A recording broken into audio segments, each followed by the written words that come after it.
The most welcome on vibration of physics YouTube channel by नरेशर। देखिए previous video में अपन ने लेसन नंबर 4 के जो भी एमसी क्वेश्चन पढ़ सकते थे, यानी उसके दो पार्ट देखे, पार्ट फर्स्ट और पार्ट सेकंड। पार्ट फर्स्ट में 30 क्वेश्चन और पार्ट सेकंड में भी अप्रोक्सीमेटली 30 क्वेश्चन, 20 ऑब्जेक्टिव और 10 ब्लैंक ऑफ स्पेस के देखा। ठीक है, तो उसमें भी पार्ट 2 बनाए थे। इस लेसन नंबर जो 5 है, मैग्नेटिज्म एंड मैटर यानी चुंबकत्व और द्रव्य यानी पदार्थ। ठीक है, इसके भी अपन दो ही पार्ट एनालिसिस करेंगे, क्योंकि दो पार्ट बनाने से यह है कि ना तो वीडियो ज़्यादा लंबी होगी, ठीक है, और ऑब्जेक्टिव क्वेश्चन का एनालिसिस भी ठीक ढंग से हो जाता है। ठीक, दो ही पार्ट बनाएंगे, तो इसमें पार्ट फर्स्ट का एनालिसिस करें तो उसमें अपने 30 क्वेश्चन है और पार्ट सेकंड में वही 20 ऑब्जेक्टिव क्वेश्चन और 10 ब्लैंक ऑफ स्पेस। तो पार्ट फर्स्ट की स्टडी आज होगी, जिसमें अपन फर्स्ट क्वेश्चन देखती है। तो देखिए फर्स्ट क्वेश्चन का एनालिसिस करें तो फर्स्ट क्वेश्चन यह है कि वह कौन सा चुंबकीय पदार्थ है यानी मैग्नेटिक मटेरियल है जो बाह्य चुंबकीय क्षेत्र, बाह्य चुंबकीय क्षेत्र का मतलब है external magnetic field, external magnetic field का विरोध करता है यानी अपोज करता है। क्या करता है? अपोजिशन करता है, अपोज करता है। यानी इसका मीनिंग यह है कि जब किसी पदार्थ को बाह्य चुंबकीय क्षेत्र में रखा जाता है, एक्सटर्नल मैग्नेटिक फील्ड में रखा जाता है, तो बताओ वो क्या करता है? रिपेल यानी प्रतिकर्षण, विरोध करता है, दूर हटता है। तो बताओ मटेरियल तीन टाइप, एक तो होगा प्रतिचुंबकीय, दैट मीन्स डायामैग्नेटिक, डाया अनुचुंबकीय का मतलब होगा पैरामैग्नेटिक मटेरियल, और यानी थर्ड होगा फेरोमैग्नेटिक मटेरियल, लोहे चुंबकीय। तो ध्यान रखना, फर्स्ट प्रतिचुंबकीय जो पदार्थ होता है, डायामैग्नेटिक मटेरियल होता है, वो मैग्नेटिक फील्ड में, चुंबकीय क्षेत्र में रिपल्सन प्रतिकर्षण का यानी अनुभव करता है। ये अल्प आकर्षण, लेस अट्रैक्शन, और ये होगा मोर अट्रैक्शन, यानी क्या होगा? यानी तीव्र आकर्षण से प्रभावित होगा। तो बताओ विरोध कौन सा करेगा? रिपल्सन किस्म होगा, प्रतिकर्षण किस्म होगा। तो ऑप्शन फर्स्ट इज राइट, यानी प्रतिचुंबकीय पदार्थ, दैट मीन्स डायामैग्नेटिक मटेरियल। क्या होगा? डायामैग्नेटिक मटेरियल यानी प्रतिचुंबकीय पदार्थ। प्रतिचुंबकीय पदार्थ क्या करेगा? यानी बाह्य वैद्युत क्षेत्र में विरोध करेगा। नेक्स्ट क्वेश्चन की अपन एनालिसिस में देखें तो देखिए नेक्स्ट क्वेश्चन है आपका चुंबकीय क्षेत्र, दैट मीन्स मैग्नेटिक फील्ड में से किसे अन्योन क्रिया नहीं करता, यानी म्यूचुअल एक्शन रिएक्शन नहीं करता। तो देखिए चुंबक से, बताओ चुंबक से चुंबकीय क्षेत्र उत्पन्न हो सकता है, बाई मैग्नेट के द्वारा मैग्नेटिक फील्ड जनरेट हो सकता है। तो बताओ त्वरित आवेश, आपको पता तीन फिनोमिना, त्वरित चुंबक से यानी electric field plus magnetic field plus EMW electromagnetic waves. तो बताओ बी वेक्टर आ रहा है, मैग्नेट से भी बताओ चुंबक से भी बी वेक्टर जनरेट हो रहा है। ये देखिए स्थिर आवेश, यानी स्थिर आवेश का इंग्लिश वर्ड है रेस्ट चार्ज, रेस्ट चार्ज यानी स्थिर आवेश ओनली, बताओ क्या प्रोड्यूस करता है? Electric field.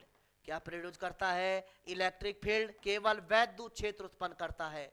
क्या उत्पन्न करता है? वैद्युत क्षेत्र। तो बताओ जब वैद्युत क्षेत्र उत्पन्न करेगा तो बताओ क्या उसमें चुंबकीय क्षेत्र वर्ड आएगा? नहीं। तो बताओ अगर चार्ज स्थिर है, रेस्ट पर है, स्थिर अवस्था में है, तो बताओ वो ओनली इलेक्ट्रिक फील्ड, चुंबकीय क्षेत्र उत्पन्न करेगा।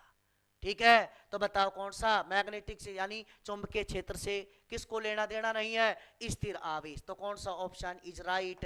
यानी चुंबकीय क्षेत्र से लेना देना नहीं है, स्थिर आवेश से। ठीक, नेक्स्ट प्रतिचुंबकत्व यानी डायामैग्नेटिक, डायामैग्नेटिज्म, डायामैग्नेटिज्म बताओ किस कैसे जनरेट होता है? प्रतिचुंबकीय उत्पन्न होने का कारण क्या है? तो ध्यान रखना, इलेक्ट्रॉनों की ऑर्बिटल वेलोसिटी यानी ऑर्बिटल मोशन, इलेक्ट्रॉनों की कक्षीय गति। क्या होगा? इलेक्ट्रॉनों की कक्षीय गति, यानी ऑर्बिटल फर्स्ट में orbital, orbital speed of electron, orbital speed of electron. तो कौन सा option is right? First option is right, इलेक्ट्रॉनों की कक्षीय गति यानी that means orbital speed of electron. ठीक, और अगर मान लीजिए एटॉमिक के परमाणु मॉडल के अनुसार पूछा जाए, एटॉमिक मॉडल के अकॉर्डिंग बात की जाए, तो ध्यान रखना दोनों ऑप्शन आपको क्लिक करने हैं, एक तो कक्षीय गति और एक चक्रण, ठीक है, एक तो spin and orbital velocity of electrons. ठीक, नेक्स्ट अपन बात करें क्वेश्चन नंबर 4 का एनालिसिस देखें तो लोहे चुंबकीय पदार्थ that means ferromagnetic material, ferromagnetic material, लोहे चुंबकीय पदार्थों की आपेक्षिक पारगम्यता दैट मींस रिलेटिव परमेबिलिटी यानी म्यू आर, क्या दिया है म्यू आर। तो देखिए यहां से का वैल्यू होगा, तो एक बार मैं आपको तीनों के लिए बता देता हूं। देखो फर्स्ट अपन डाया की बात करें यानी प्रतिचुंबकीय, नेक्स्ट बात करें पैरा की, पैरामैग्नेटिक मटेरियल यानी अनुचुंबकीय, और लास्ट बात करें फेरो की, फेरो यानी लोहे चुंबकीय। तो तीनों के लिए बात की जाए तो इनमें तो ध्यान रखना रिपल्सन होता है, दैट मीन्स हिंदी वर्ड प्रतिकर्षण होता है। इनमें ध्यान रखना लेस अट्रैक्शन होता है, लेस अट्रैक्शन यानी अल्प आकर्षण, और इनमें ध्यान रखें यानी मोर अट्रैक्शन, क्या होगा मोर अट्रैक्शन यानी प्रतिकर्षण आकर्षण की वैल्यू ज्यादा, आकर्षण क्या होगा ज्यादा। इनमें ध्यान रखना इनके लिए chi M less than 0 that means negative, इनके लिए chi M greater than 0 that means less positive, और काई एम ग्रेटर देन 0। ठीक, और म्यू आर की बात की जाए तो बताओ म्यू आर अपन बात करें तो इसके लिए mu R less than 1, mu R greater than 1, mu R greater than 1। और ये ध्यान रखना इनकी चुंबकीय प्रवृत्ति, इनकी चुंबकीय प्रवृत्ति किस पर डिपेंड नहीं करती, टेम्परेचर दैट मींस ताप पर निर्भर नहीं करती। काई एम ये बताओ टेम्परेचर पर डिपेंड करती है, और ये भी बताओ टेम्परेचर पर डिपेंड करती है। इसके लिए क्यूरीज लॉ आता है, इसके लिए क्यूरी वाइस लॉ आता है। ठीक है, तो क्वेश्चन आपसे ये कह रहा है, देखिए क्वेश्चन ये है लोहे चुंबकीय पदार्थों के लिए फेरोमैग्नेटिक मटेरियल के लिए आपेक्षिक पारगम्यता relative permeability that means mu R, the value of mu R अभी बताया, the value of mu R greater than 1। तो बताओ कौन सा option is correct, B option is correct. ठीक, तो second option mu R greater than क्या होगा 1। अगर इसकी जगह पैरामैग्नेटिक मटेरियल होता, अनुचुंबकीय पदार्थ होगा, तो बताओ म्यू आर ग्रेटर देन 1। लेकिन लोहे चुंबकीय पदार्थों के लिए यानी फेरोमैग्नेटिक मटेरियल के लिए म्यू आर ग्रेटर देन क्या होता है 1। नेक्स्ट क्वेश्चन एनालिसिस करें क्वेश्चन नंबर 5। तो देखिए क्वेश्चन नंबर 5 ये कहता है, क्वेश्चन नंबर 5 ये कह रहा है किसी पदार्थ की आपेक्षिक, देखो थोड़ा क्लियर कर ले इसको, किसी पदार्थ की आपेक्षिक पारगम्यता रिलेटिव परमेबिलिटी यानी डेट मींस म्यू आर की वैल्यू दे रखा है, तो बताओ वो पदार्थ कौन सा है। अभी मैंने आपको एनालिसिस में बताया अगर म्यू आर की वैल्यू अगर ग्रेटर देन 1 है तो बताओ वो कौन सा है, पैरा यानी अनुचुंबकीय, और अगर म्यू आर ग्रेटर देन 1 है इसका मतलब है फेरो डेट मीन्स लोहे चुंबकीय, और अगर मान लीजिए म्यू आर लेस देन 1 है तो इसका मतलब डायामैग्नेटिक मटेरियल यानी डेट मीन्स क्या होगा प्रतिचुंबकीय।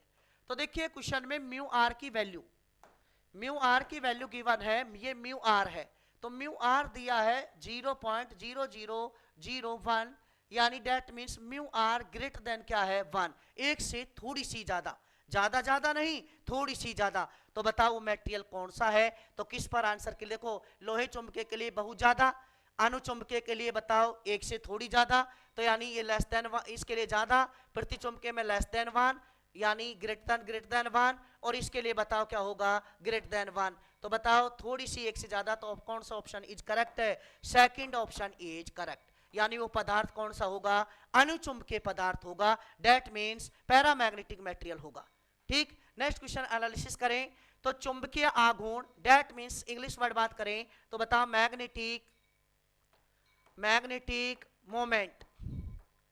मैग्नेटिक मोमेंट का बताओ क्या पूछा है, मात्रक, कि इनमें से कौन सा मात्रक है। तो देखो इसका सबसे इंपॉर्टेंट जो यूनिट लिया जाता है वो होता है एम्पियर मीटर स्क्वायर। अधिकतर एग्जाम में ये पूछा जाता है एम्पियर मीटर स्क्वायर। लेकिन अगर ऑप्शन में एम्पियर मीटर स्क्वायर नहीं है तो अपन कौन सा आंसर लगाएंगे?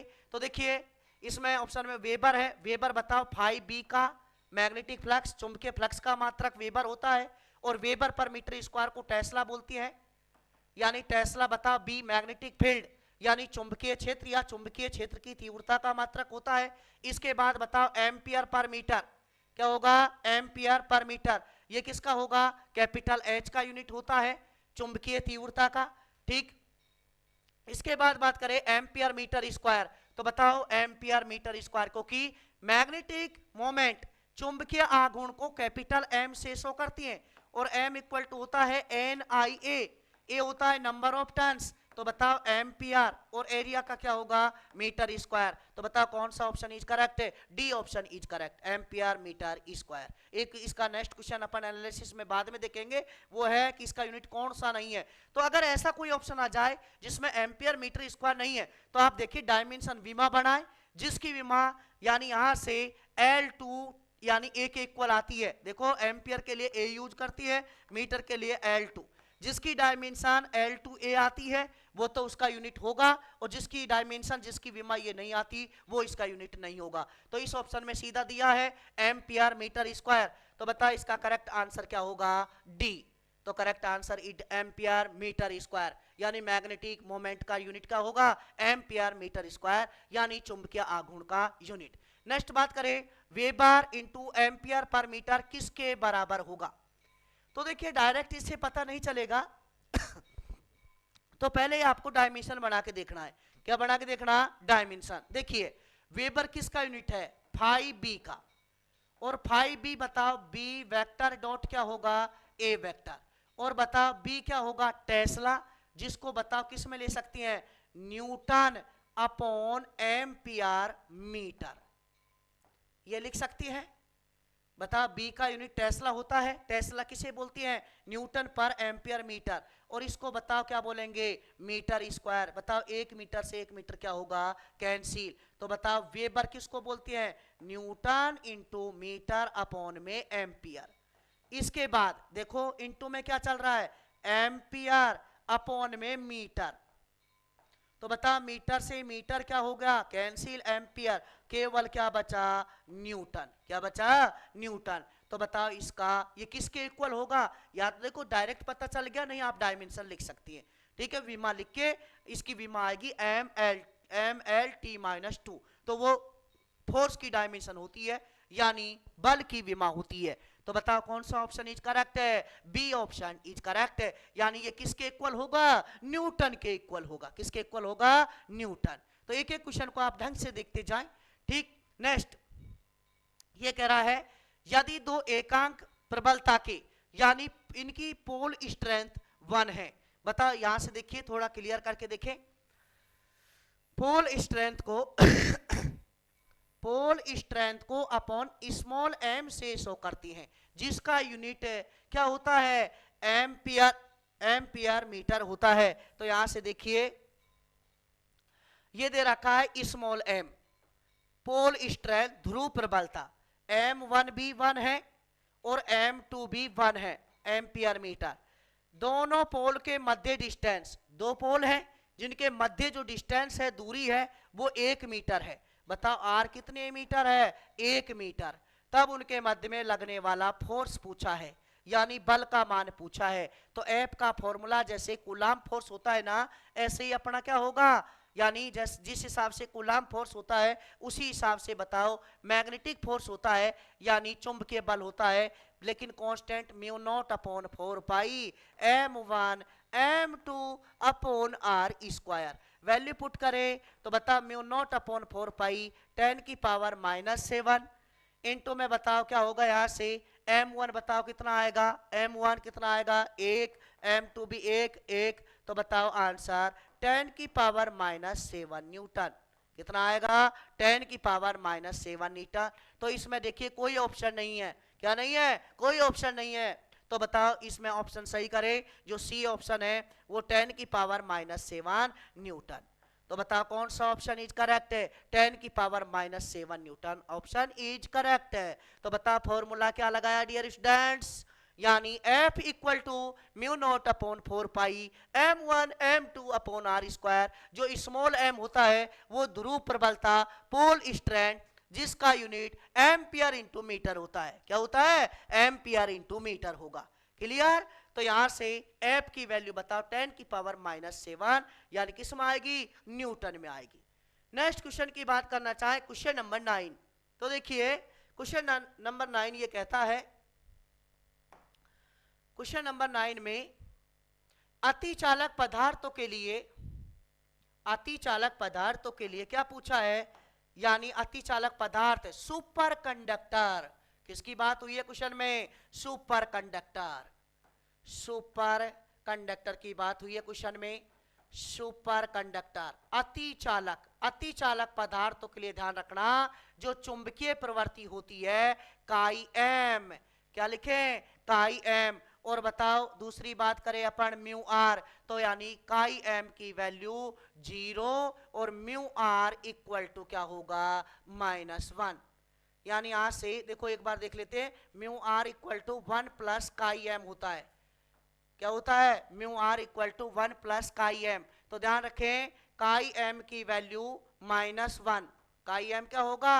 -1, और म्यू आर इक्वल टू कितना आएगा? जैसे यहां से बात करें काई एम -1, तो म्यू आर कितना आएगा? 0। तो बताओ काई एम इक्वल टू -1 और म्यू आर इक्वल टू क्या आएगा? 0। देखो यहाँ काई एम -1 तो +1 और -1 कितना होगा? 0। तो काई एम की वैल्यू पूछी है, किसकी वैल्यू पूछी है? काई एम। किसकी वैल्यू? काई एम। चुंबकीय प्रवृत्ति मैग्नेटिक ससेप्टिबिलिटी, तो बताओ क्या बताओगे? -1। क्या होगी? -1। इसके बाद आर रेडियस का, आर त्रिज्या के वृत्तीय लूप में सर्कुलर लूप है। क्या है भाई? सर्कुलर लूप है। ठीक, इसमें धारा आई प्रवाहित हो रही है। कितना करंट फ्लो हो रहा है? आई। तो बताओ इसका चुंबकीय आघूर्ण क्या होगा? तो एम का फॉर्मूला ए की पड़ती है, एम इक्वल टू एन आई ए, और जब लूप की बात होती है तो एन इक्वल टू 1। तो M equal to 1 into I into pi are square. तो बताओ कौन सा ऑप्शन पर क्लिक करोगे? यानी आई पाई आर स्क्वायर। तो बताओ आई इंटू क्या होगा? पाई आर स्क्वायर होगा। तो ध्यान रखना इसको सही करे तो यहाँ इंटू है, तो बताओ ये लिखा हुआ है I into pi are square. तो बताओ ये किसका यूनिट होगा? यानी किसका फॉर्मूला होगा? चुंबकीय आघूर्ण, that means magnetic moment, magnetic moment, that means चुंबकीय आघूर्ण का मात्रक होगा। यानी मात्रक की बात करें तो इसका एम्पियर मीटर स्क्वायर, यानी आई इंटू में पाई आर स्क्वायर। क्लियर?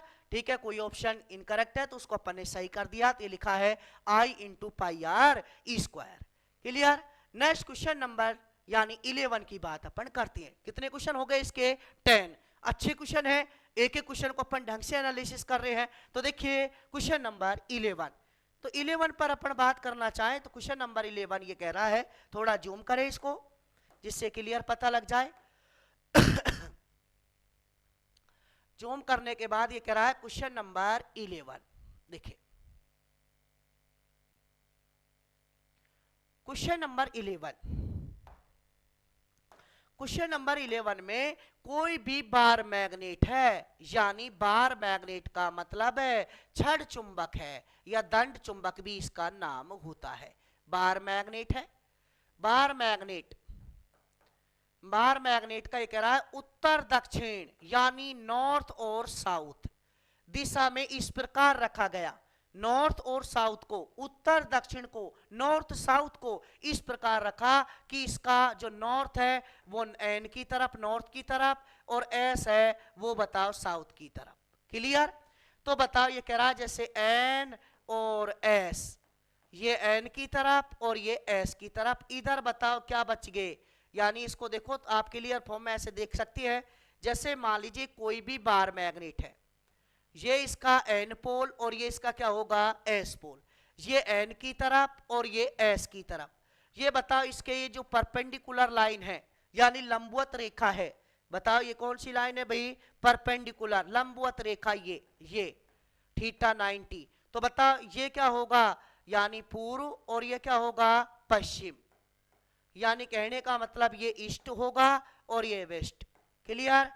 तो बताओ ये कह रहा है शून्य चुंबकीय क्षेत्र, यानी बी की वैल्यू 0 कहां मिलेगी, तो ध्यान रखना निरक्षीय बिंदु पर, यानी निरक्षीय इक्वेटोरियल जितने भी पॉइंट मिलती है उन पर बताओ। जैसे ये नॉर्थ और ये साउथ, इसकी इक्वेटोरियल लाइन ये होगी, तो इसके लंबवत बताओ क्या होगा, यानी जितने भी पॉइंट मिलेंगे वो बताओ किसको शो करेंगे, शून्य चुंबकीय क्षेत्र को, यानी जीरो मैग्नेटिक फील्ड को। तो बताओ ये इक्वेटोरियल लाइन पर बताओ क्या होगा, चुंबकीय क्षेत्र क्या मिलेगा, जीरो। क्या मिलेगा, जीरो। क्यों, क्योंकि चुंबकीय बल रेखाएं ऐसे ऐसे जाके एन से कहां जाएंगी, एस, और एस से कहां जाएंगी, एन।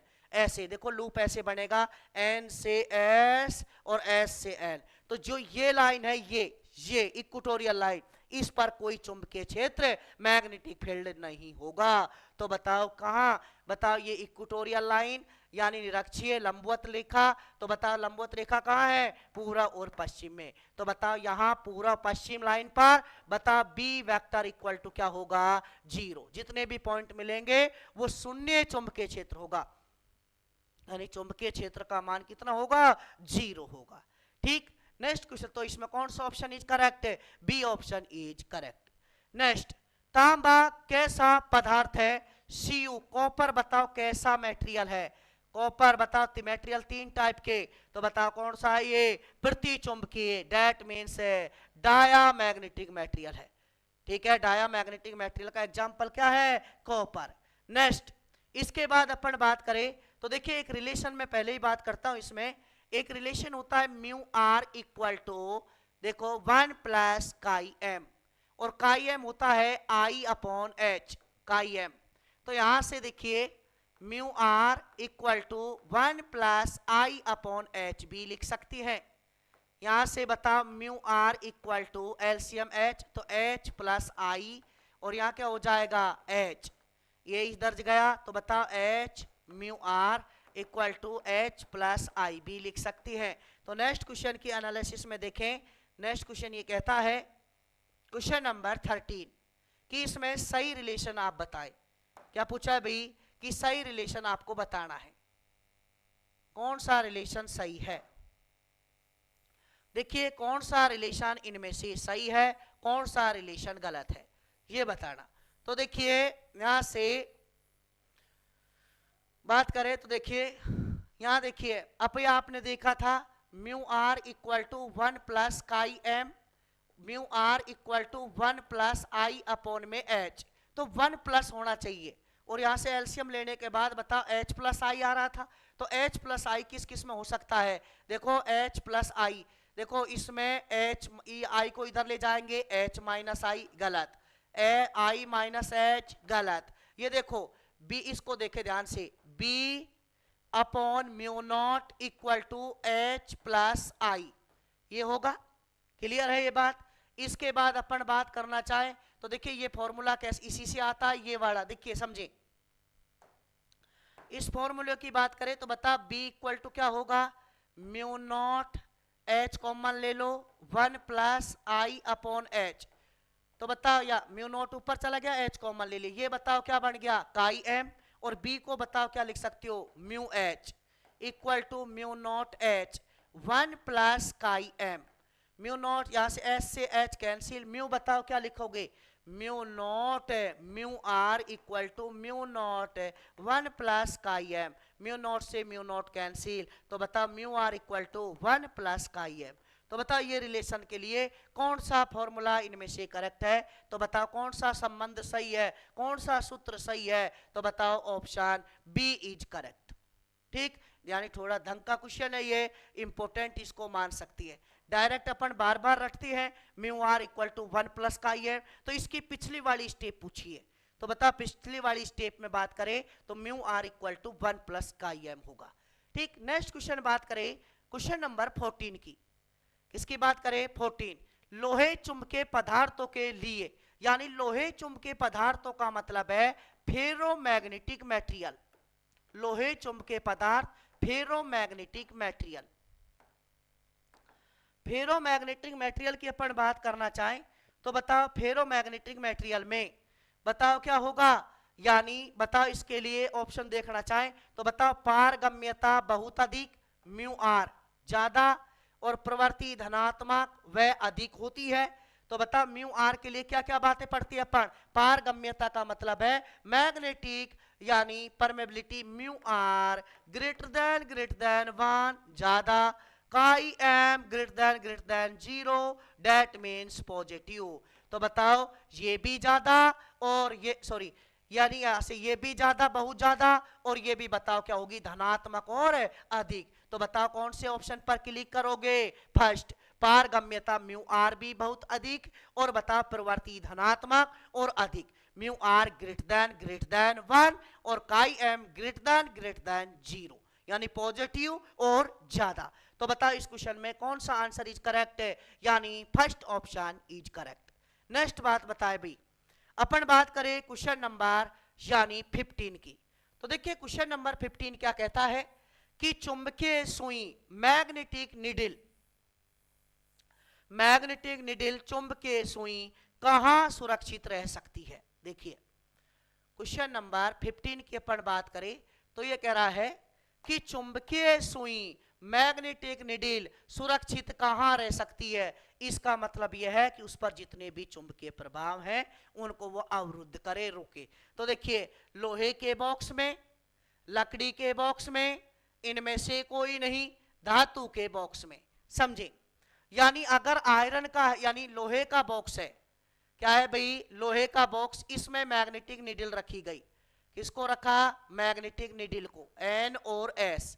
तो बताओ जो लोहे का है आयरन वो ध्यान रखना फेरोमैग्नेटिक मटेरियल है यानी लोहे चुंबकीय पदार्थ है। कैसा पदार्थ है, लोहे चुंबकीय। तो बताओ इसके बाहर जो भी पदार्थ होंगे उनको अट्रैक्ट करेगा, तो बताओ जितना भी चुंबकीय क्षेत्र है उसको अवरुद्ध करेगा। तो बताओ कि और ये बताओ अगर धातु की बात करें सीयू की, जैसे धातु सीयू मान लो, ठीक, सीयू किसका एग्जांपल है, प्रतिचुंबकीय का, जो बताओ क्या करेगा प्रतिकर्षण करेगा, क्या करेगा प्रतिकर्षण। तो सीधा आंसर आपको ध्यान रखना चुंबकीय सुई फेरोमैग्नेटिक मटेरियल चुंबकीय पदार्थों के अंदर सुरक्षित अवस्था में सेफ जोन में हो सकती है। तो बताओ आयरन बॉक्स में यानी लोहे के बॉक्स में क्या रख सकते हैं, उसे सुरक्षित रख सकती है। नेक्स्ट, निम्न में से कौन सा कथन यथार्थ नहीं है यानी सही नहीं है। प्रतिचुंबकत्व सब पदार्थों का गुण है, नहीं। डायामैग्नेटिक मैग्नेटिज्म प्रतिचुंबकीय गुण जो होता है प्रतिचुंबकत्व प्रतिचुंबकीय पदार्थों में, वो बताओ क्या सभी में होगा, नहीं। कुछ पदार्थ प्रतिकर्षित होती है, कुछ बताओ अट्रैक्टिव होती है, कुछ बताओ मोर अट्रैक्टिव होती है, जिन कुछ में कम यानी प्रतिकर्षण, कुछ में कम आकर्षण, कुछ में ज्यादा आकर्षण। तो बताओ क्या सभी की प्रॉपर्टी है, नहीं। ठीक, तो बताओ फर्स्ट ऑप्शन इज इनकरेक्ट, गलत हो गया। क्यूरी ताप पर लोहे चुंबकीय पदार्थ अनुचुंबकीय बन जाती है, ठीक है। इसके बाद देखिए क्यूरी ताप पर लोहे चुंबकीय पदार्थ किस में बदल जाती है, यानी अनुचुंबकीय पदार्थ में बदल जाती हैं, ये भी सही। इसके बाद वे परमाणु जिनकी आंतरिक कक्षाओं में बताओ अपूर्ण होती है वो बताओ अनुचुंबकीय। लोहे चुंबकीय पदार्थों की चुंबकीय प्रवृत्ति क्यूरी ताप पर बताओ क्या होती है, शून्य। बताओ ये कह रहा है कौन सा यथार्थ नहीं है, कौन सा यथार्थ नहीं है। तो बताओ प्रतिचुंबकत्व सब पदार्थों का गुण है क्यूरी टेम्परेचर पर, यानी लोहे चुंबकीय पदार्थ अनुचुंबकीय में, ये भी राइट है। इसके बाद वे परमाणु जिनकी आंतरिक कक्षाएं अपूर्ण होती हैं यानी अयुग्मित इलेक्ट्रॉन पाए जाएंगे वो बताओ अनुचुंबकीय यानी पैरा। और बताओ लोहे चुंबकीय पदार्थों की चुंबकीय प्रवृत्ति, देखो इसमें ये ऑप्शन की बात करें तो बताओ यथार्थ नहीं पूछा है, क्या पूछा है, यथार्थ नहीं है, यानी प्रतिचुंबकीय सब पदार्थों का गुण है, यानी इसमें यहां कुछ हो जाएगा, कुछ पदार्थों का गुण है, तो बताओ ये सही। और इसको देखें कि अन लोहे चुंबकीय पदार्थ क्यूरी ताप पर, क्यूरी टेम्परेचर पर कि क्यूरी ताप पर बताओ किस में बदल जाएगा, एफ किस में बदल जाएगा, पी में। लोहे चुंबकीय पदार्थ किस में बदल जाएगा, पी में बदल जाएगा, अणु में बदल जाएगा। और अणु में बदलते ही बताओ अणु के लिए काई एम ग्रेटर देन 0 होता है, ना कि 0।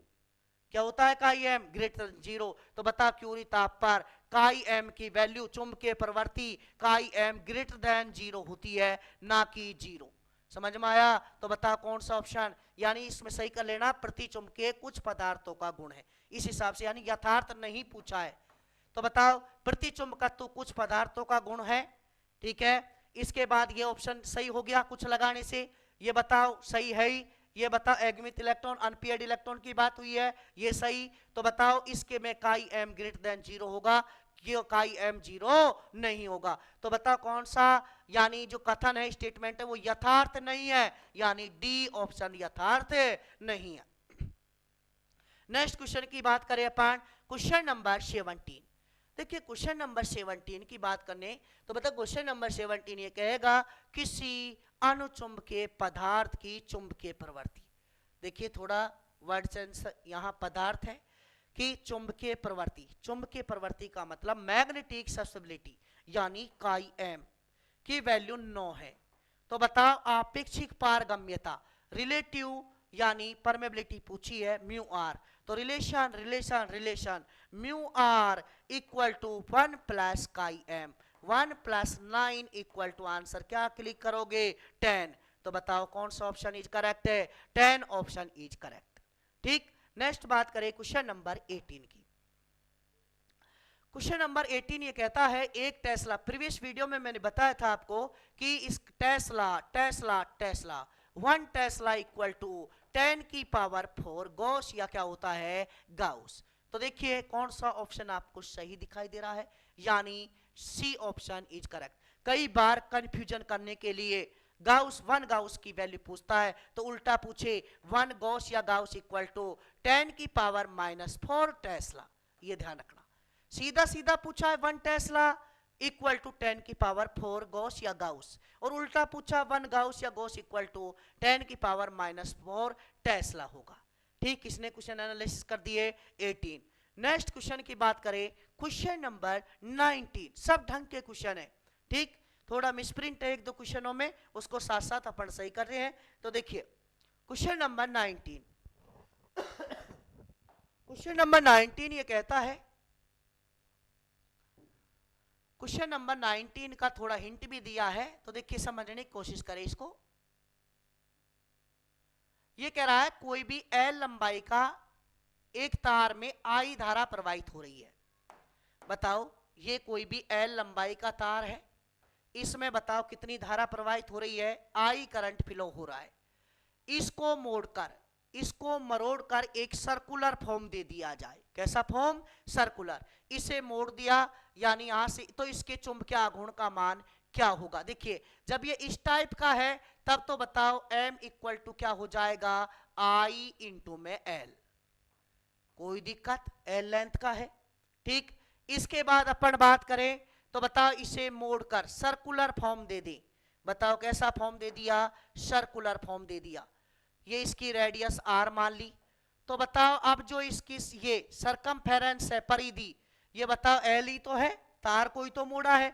तो बताओ L इक्वल टू क्या लिखोगे, 2 पाई r। तो यहां से r इक्वल टू क्या आएगा, L अपॉन 2 पाई। ठीक, तो जब मोड़ा है तो बताओ r इक्वल टू क्या हो गया, L अपॉन 2 पाई, ये आएगा। ठीक, यहां से बात करें अपन कि इसका नया मैग्नेटिक मोमेंट क्या होगा। तो यहां से देखिए भाई, एक जब इसको मोड़कर सर्कुलर फॉर्म दिया, कौन सा फॉर्म दिया, सर्कुलर। तो बताओ r, और यहां बताओ क्या हो जाएगा, ये भी r। तो ये कितना हो जाएगा, 2r। क्या हो जाएगा, 2r। तो यहां से अपन वैल्यू पुट करेंगे। तो बताओ वैल्यू पुट करेंगे तो किसकी फॉर्म में करेंगे। देखिए यहां से आपको दिया भी है, किस फॉर्म में कर रखा है। देखिए 2 पाई r इक्वल टू L, ये L है, क्या है L, कि 2 पाई r इक्वल टू L। तो बताओ r इक्वल टू क्या आया, L अपॉन 2 पाई। सेम कर रहे थे अपन।